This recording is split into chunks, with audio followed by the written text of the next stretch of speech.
I do want to go ahead and bring into the conversation now Brian Sobel, political analyst, to break down again some of the latest information that we have from this White House address and the balance of power as we're talking about that moving forward as well. Brian, thanks so much for being with us. First of all, what did you think of those remarks that President Biden gave today in the White House Rose Garden? The best that I've seen in a very long time from the president. He was on point. I thought the speech was well written. I think it talked about bringing America together. He said all the right things today, and it made me reflect on Joe Biden, his presidency, and had he been this clear and this in this way, bringing people together through his words.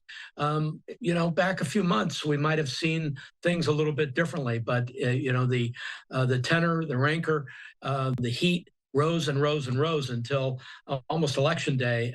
But this was a different Joe Biden today, Christina, and one that was really, really good to see.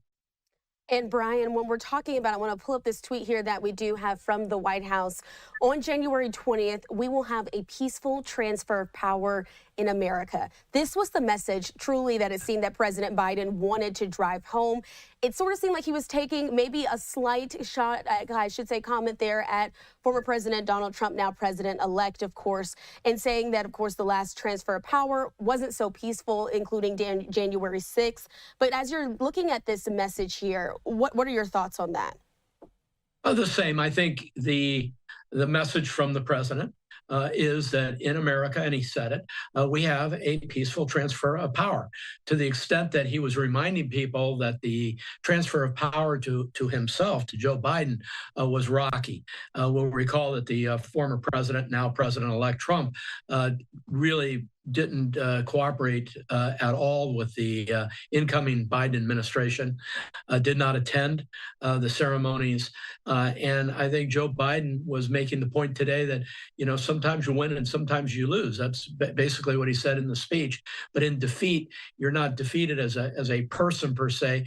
Your ideas and your election may be a defeat, but you move on.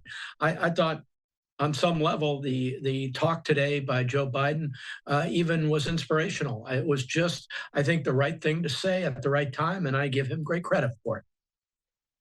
And when we're kind of continuing to talk about this election and moving forward, another thing that hangs in the balance that we're still trying to figure out what is going to happen is the balance of power there on Capitol Hill. As we're taking a live look there at the nation's capital, we have to talk about some of these races that have still yet to be called. Of course, we do know that the Senate is going to be Republican controlled, but the House still undetermined at this point. What are your thoughts on some of those races as we're continuing to wait out the results? Well, we are now a couple of days away from the election, and these races, some of them, are so close, razor thin, that it's going to take a while to declare a victory. And if it's within 0.5% in some places, there is going to be an automatic recount. And then you're going to have, in some places, not many, where you may have a challenge legally. But it's going to take a few days to adjudicate, but that's not unusual. This goes on every election. The import, however, the bigger picture is, as we look at that beautiful Capitol, is that the House of Representatives is still unknown at this hour as to who will have power. So we know that the Republicans will have the presidency or the executive branch.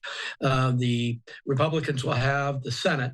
And now we await whether the House of Representatives will remain in Republican hands, and that's a little ways away. Republicans are very confident that it will, and not in Republican hands. I should have restated which direction it goes. Republicans are very confident, but so are the Dems, and they think they're going to remain in control, and we'll see where it goes.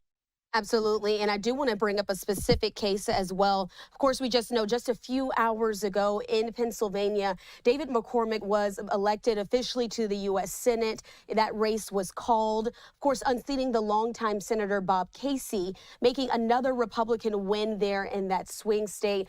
Well, I mean, as you were hearing there, Bob Casey did not concede in the moments after releasing a statement saying that he wants those votes to be recounted. When you're taking a look at that case in particular there in the Commonwealth of Pennsylvania, did you expect those margins to be so razor thin, where we're still trying to see what will happen on the other side?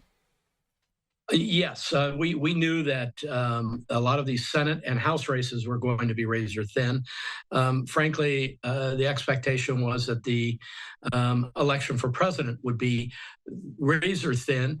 It turned out that the Trump campaign, who had their arms around the polling, obviously a little better than the Dems, knew that they were in pretty good shape, and it started kind of expanding. But for the Senate seats, for the House seats, it is, it's an ongoing thing, especially on the House side. I mean, again, the Senate's decided, but the House right now at this hour is 210 Republicans, 198 Dems, and we'll see where that goes over the next few days.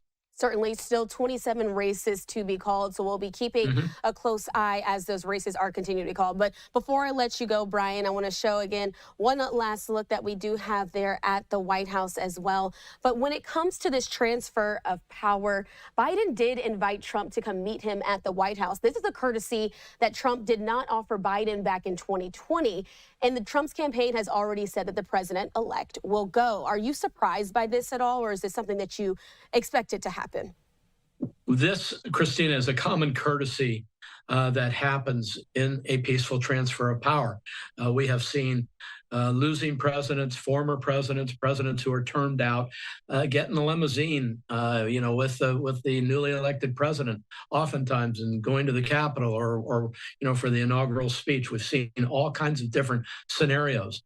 It was really unusual in 2020 to see that the two principals, Biden and Trump, could not get along enough to have these kinds of meetings. So I think the important thing here is that Donald Trump has accepted the invite of President Biden to come to the White House and talk, have a meeting, and I hope that helps facilitate the peaceful transfer of power. You would think that if there was a transfer of power in the House of Representatives, Republicans to Democrats, that there would be the same sort of thing. The Republicans obviously don't think that's going to happen, but anytime there's a transfer in a branch of government, you want it to be smooth, because that's what benefits the American people. And so I thought the news was excellent on that point. Absolutely. Again, Brian Sobel here, political analyst, here to help us break down some of these top conversations that we're still having in the days after the election. We appreciate your time here on Live Now. Absolutely, Christina. Have a great day.